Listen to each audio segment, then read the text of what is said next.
welcome back to Late Night Lately, the late night show for the website, cpluscomedy.com. I try to take a breath.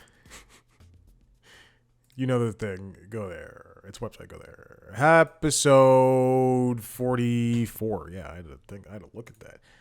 Now I don't even know. Welcome back into the podcast. Here we are. Another week of late night shows in. I am currently looking for an email for something that is happening in less than an hour. Just to triple check and make sure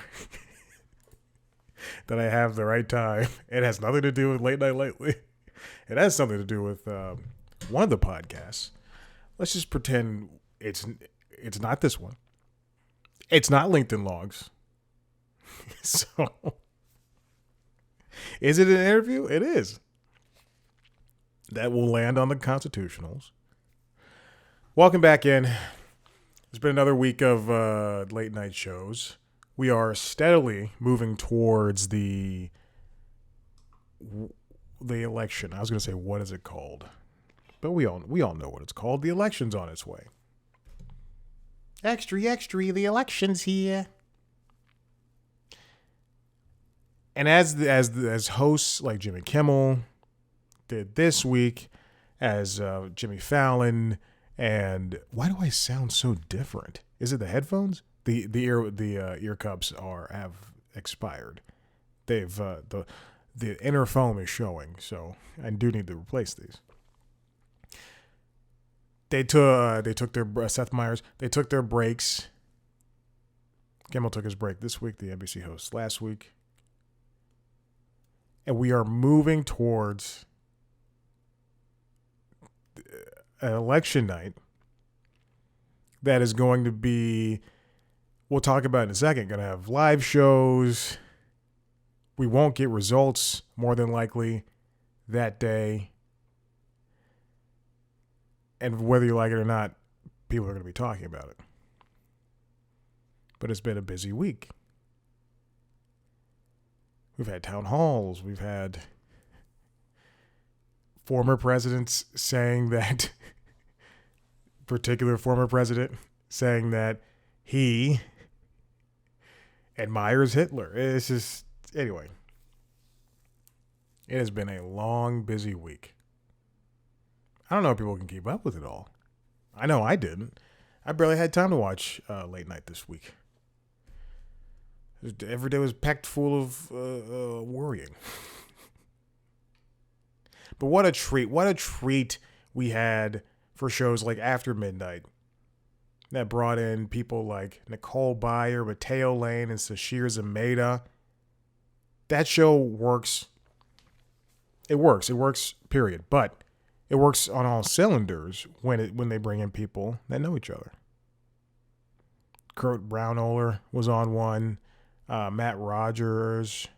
No, excuse me. I'm sorry. I'm looking at full episodes. Also, this was very confusing. To go to After Midnight's YouTube page and to see full episodes uploaded. Not only full episodes that were that are at minimum 2 or 3 weeks old. Why is CBS doing this? I think it's because of CBS Premiere Week. They uploaded full episodes of Papa's House, starring Damon Wayans and Damon Wayans Jr.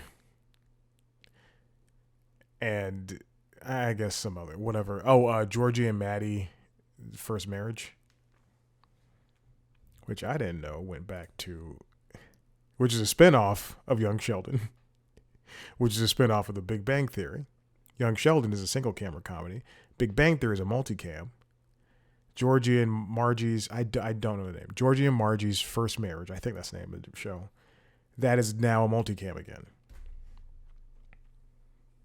Probably because it's cheaper. But also, how long do you think we can milk The Big Bang Theory? And what connection does it have to old Sheldon and his friends? We get a Raj spinoff, and he doesn't, and he's He grows up in a convent and he just doesn't talk at all. They think he's a mute, but he actually talks in his head. I'm going to CBS. I'm going to Paramount. I'm pitching that show. Taylor's doing a wonderful job hosting the show, still admirably. I've mentioned this before. They're bringing people back, which is great. Taylor Ortega has made her third appearance. I believe Josh Peck made his second. I don't remember. I don't recall. A lot of people have come back 2 or 3. In the case of Tom Lennon, at least once a week, but multiple times. I would love for them to start bringing in people from the At Midnight crowd, people who popped up on At Midnight. And, even throw a bone to Chris Hardwick. I would have brought him back for that for the season premiere. But people who were on At Midnight regularly too should also be back hosting the show. Not hosting, popping up on the panel. That's easy money.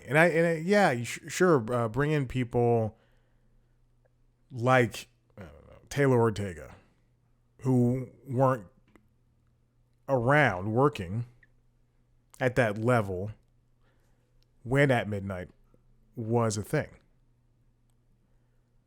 But you have to bring back old panelists too.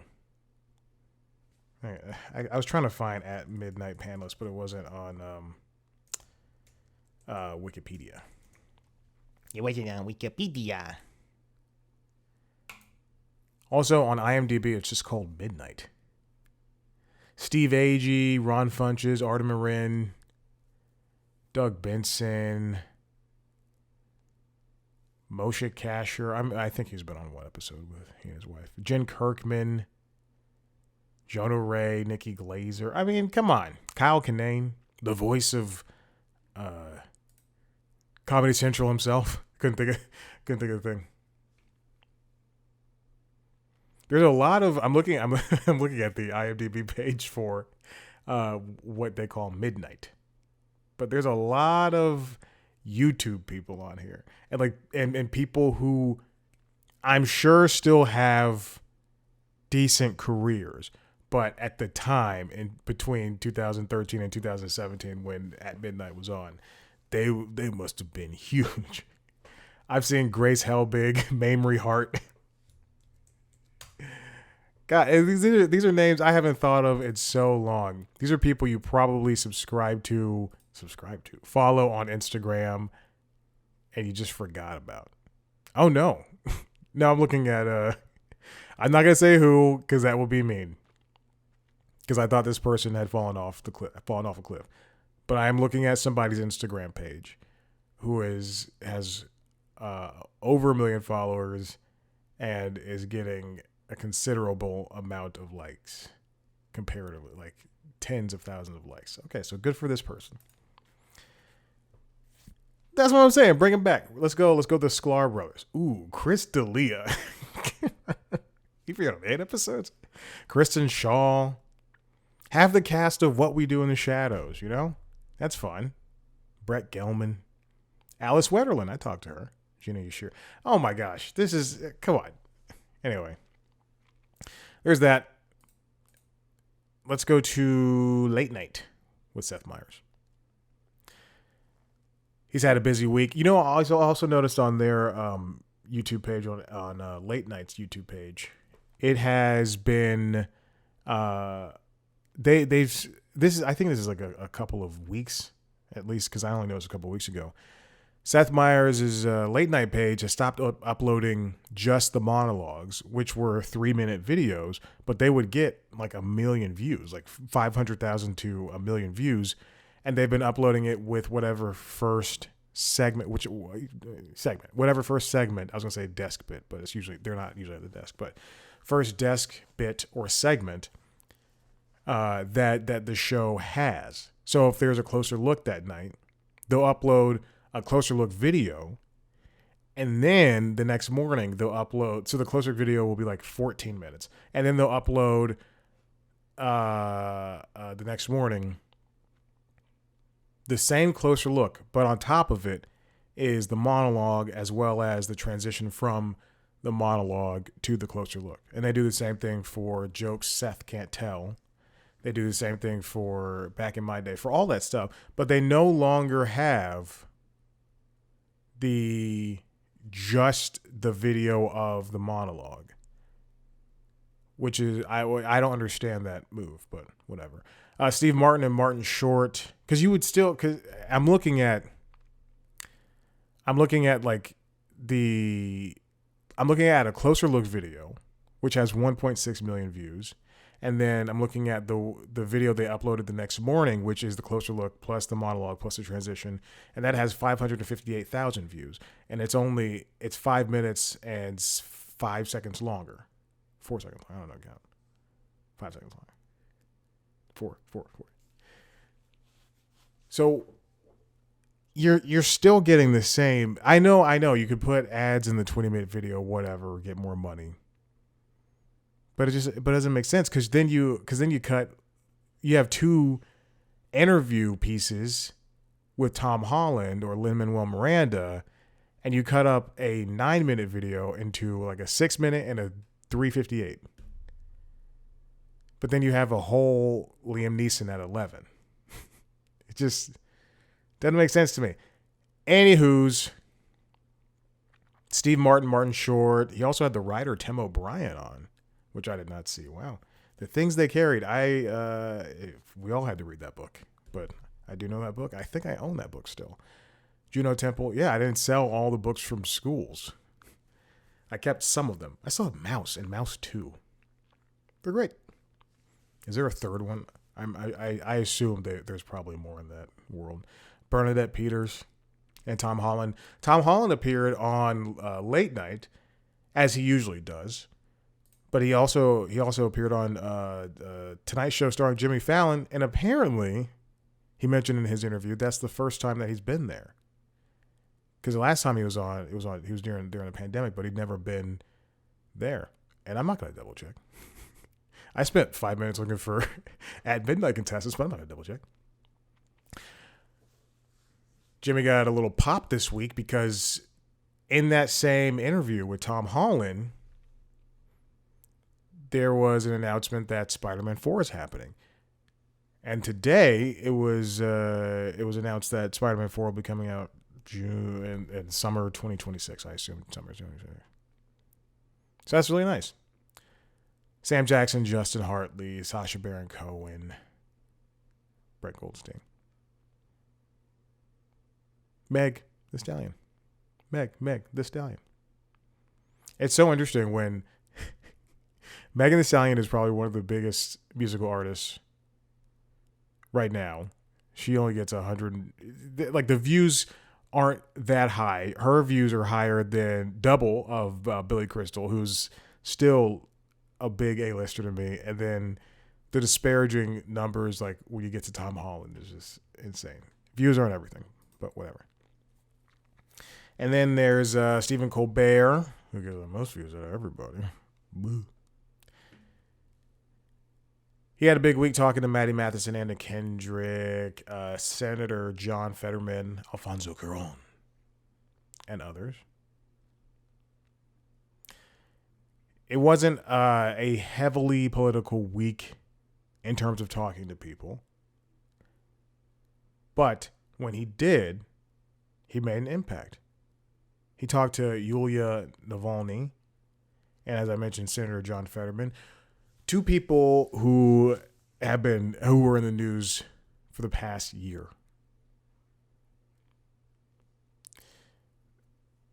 It's smart of him to continue these conversations, especially because he has this platform on CBS and probably has like besides John Oliver, besides the other show, the biggest common late night show, the biggest broadcast late night show. There you go.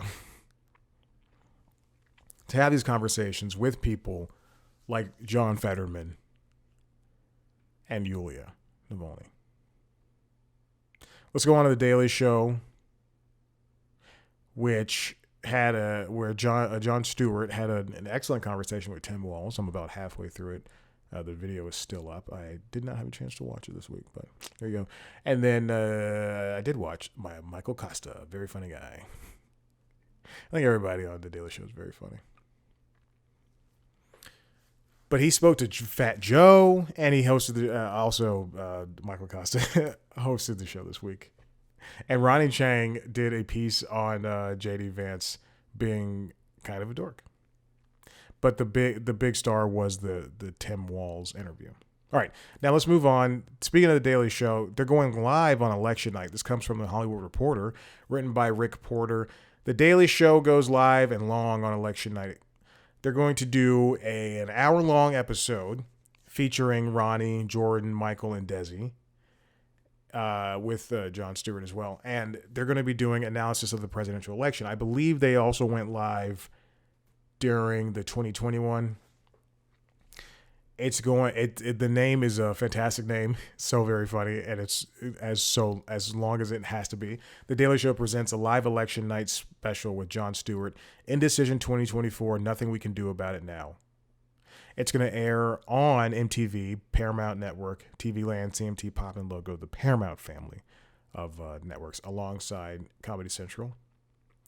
There's a smart thing to do. The biggest issue is there's not going to be a decision on that night. Ever since 2020, there's never going to be a night of decision anymore. I wouldn't say never, unless there's an epic landslide, which I hate saying the word epic.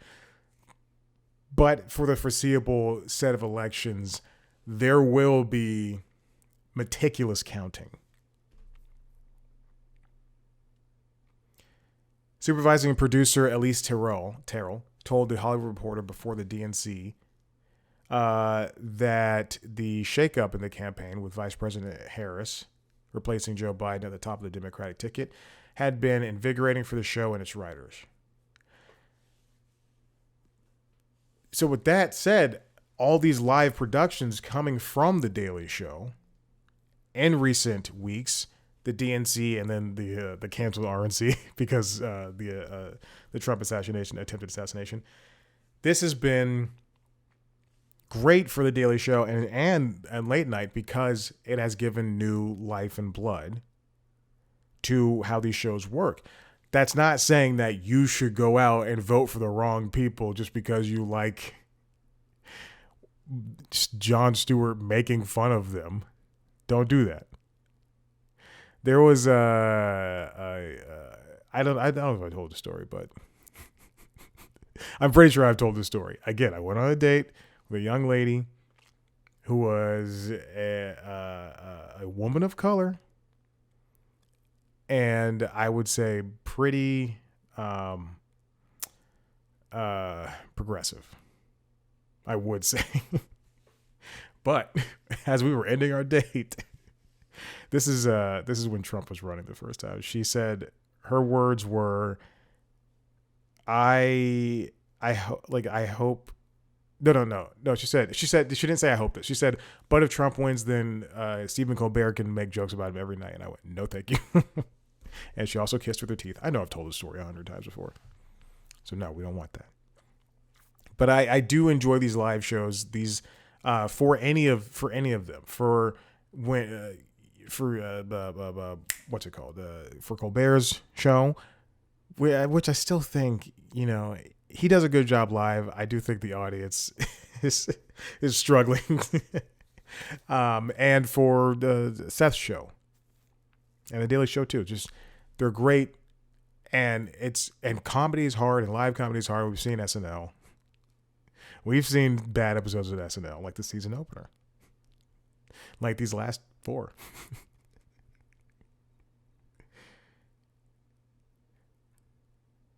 But let's get new blood. Let's get new ways of making jokes in there. Okay, let's move on to the end of the show. Listen, if you like what you heard here, head to the website, cpluscomedy.com, because I do have an interview in like 30 minutes.